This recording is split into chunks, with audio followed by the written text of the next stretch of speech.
Hi, everyone. Thanks for joining in to the Old Lady Speaks. I will be speaking about life and issues that we have to deal with in life.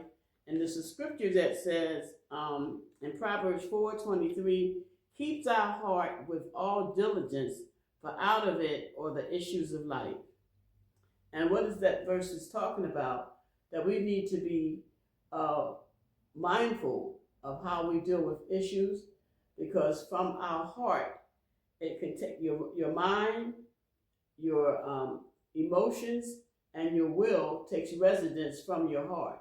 So that means that you need to uh, think right, feel right, and do right with the issues that occur in your life. So I want to talk about real love.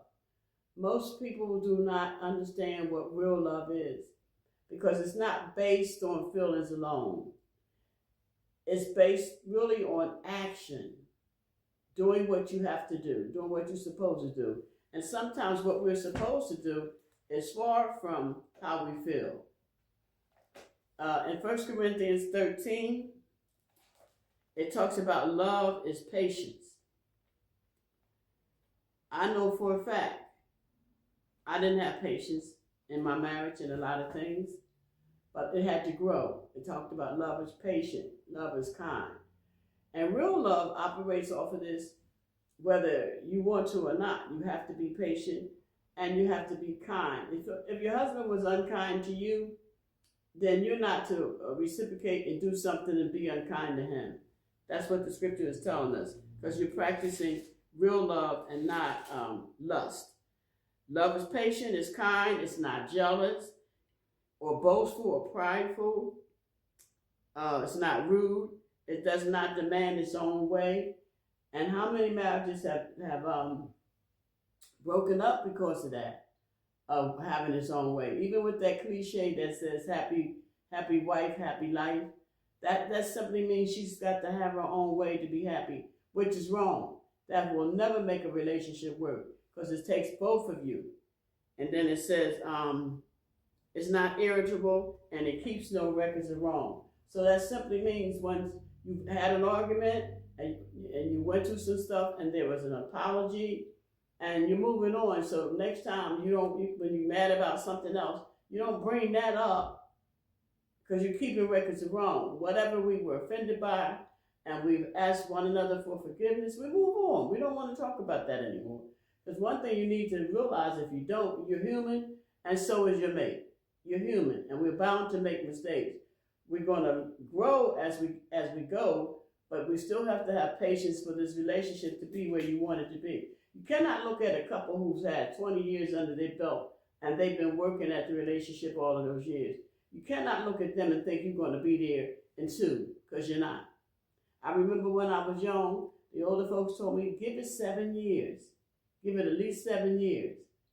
And I didn't understand what they meant about giving it 7 years, but I knew later, because when you have 7 years in, you don't want to just throw that away. Because my husband and I used to talk about making the marriage last because we knew what it took to learn one another. When you break up, you got to start all over, learning the other person, what makes them tick, what irritates them, what makes them happy, what makes them sad. It's too much. So once you get to a certain place in your marriage, you want to just stay and keep growing. Now there's a big difference between love and lust. And I didn't know what real love was until I met and married my husband. I had some encounters out there, but it was based on lust and lust alone. Lust I might have had for the person or what they had for me, but it wasn't about love at all. So I want to explain some differences of what lust is and what love is. Lust is selfish. Love is selfless. When people meet someone and they say to you, and you say to them, I'm married, and they say, and so? That's coming from lust. Because the person that's operating out of love would understand, oh, okay. They might be sorry because they thought you was a person that they could get involved with. But lust doesn't care. There was a time it did care. When I was young, when a man wore his ring, the women, we looked at the ring, we didn't even want him to say anything to us. And that's why they also, some men that were cheats, went through a period where they was taking them rings off. But now you can wear a ring around your neck, a ring on your finger, a ring on your ear that represents marriage. It doesn't matter because people are going to do what they want to do. Some people. Lust is short-sighted. Love works with eternity in view. When you meet a person, are you looking at later on in life, is this a person I can grow with? Is this a person I can raise children with? You're looking for something other than what you see. Lust says, oh, wow, he's fine. I want him right now, or I want her right now. And you don't even know what kind of mind they have until you get involved with them. Another difference is lust is foolish.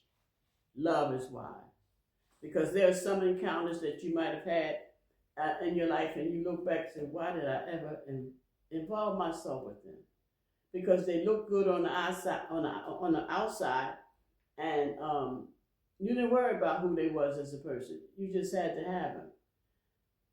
That's not wise at all. Another one is love. Lust rushes. Love is patient. And it truly is. And when you get married, you need to have all the traits of love as possible. One at a time at least. Start out with patience. Give that man time to do the things he needs to do. Give the woman time to grow and do the things that you want her to do. Because everybody's not exactly how they're going to be in year 1 as how they will be in year 10. You went through something. And when you see longevity and you admire it, just realize they went through something to get to where they are. Everything is not microwavable. You have to wait for some things to develop. Lust sees a person as an object to be used.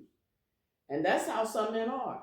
They see these women that are beautiful, built nice, and they don't have any intentions in mind for her, because you know once they get her, then they might be saying, let me see if I can get this other one. They're operating from lust. It's not from love. And when a woman agrees to be with a man and not understanding where he's coming from, that's where all this hurt and pain comes from. We got to understand who we're talking to with the best of your ability that you can. Love treats a person as a soul to be cherished. And that is the truth. And when I think about real love, and my husband and I, it developed over time. He always was kind and a considerate person. He had manners. He was such a gentleman. But there was things that I needed him to be, which wasn't wrong for him to be. He'd had to learn how to be there, and vice versa. We don't already come with this package. What you want to find is a person that you think that he's workable, she's workable, I can work with her, and I can work with him. But some people right off the bat just let you know it's all about them, and they don't care, and they ain't changing for nobody, and you need to accept me for who I am and what I am. No, I don't, especially when it's not agreeable. So when you're looking for real love, there's a way that you look. Listen. Stop, look, and listen. Don't just look outwardly. Look inwardly. Now, if it's all about lust, you ain't got nothing to do but just look from the outside. And you're satisfied with that. But don't expect to build a future with that if it's just beauty on the outside. Because so many are beautiful on the outside, but they're wicked on the inside. So as we, this is an issue, and it's a big issue in life, and many people will not grow old together and have what they want because they don't want to change. So this is what I have to say for now. Join me next time the old lady speaks. Thank you very much.